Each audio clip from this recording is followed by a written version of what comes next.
Takže zdravím vás Zíčka a dneska si povieme niečo o vedomí. Neexistuje snad nič na svete, čo by ovplyvňovalo náš život viac ako vedomie.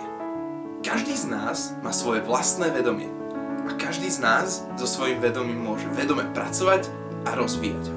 Existuje niekoľko spôsobov, ako efektívne rozvinúť svoje vedomie. Jedným z týchto spôsobov, s ktorými sa určite stretávaš denne aj ty, je získavanie skúseností.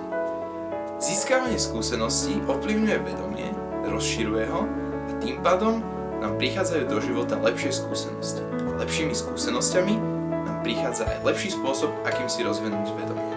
Dá sa povedať, že medzi získavaním skúseností a vedomím je akási spätná väzba.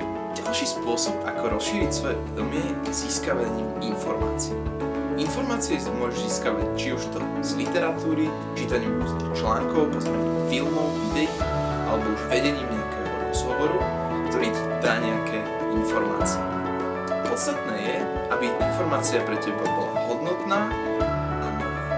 Predstav si vedomie ako prázdny sáčok a informáciu ako vodu.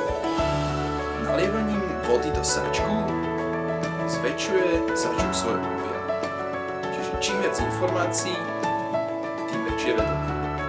Posledný tip, ako zlepšiť svoje vedomie, je meditácia. V dnešnej dobe existuje rada vedeckých výskumov, ktorá ukazuje pozitívny vplyv meditácie na vedomie človeka.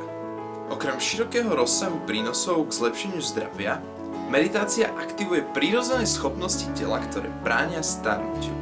Napriek tomu, že vedomie je neoddeliteľnou súčasťou nášho života, nevieme o ňom až tak veľa. Určite vieme, že ho máme, a môžeme ho rozvíjať.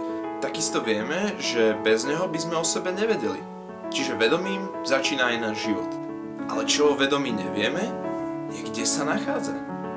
Žiadnemu vedcovi ani žiadnemu vedeckému výskumu sa ešte nepodarilo preukázať, že vedomie sa nachádza v našom mozgu.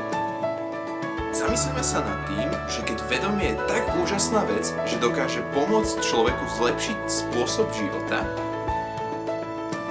nezačalo vedomie ovplyvňovať ľudský život už v dobách Homo habilis, keď Homo habilis začal zlepšovať svoje vedomie a tým pádom sme sa ako ľudstvo dostali zo štádia doby kamennej až sem, kde sme dnes. Takže vedomie je určite viac než len základným kameňom budovania lepšej budúcnosti a preto by sme na neho mohli začať klásť väčší dôraz.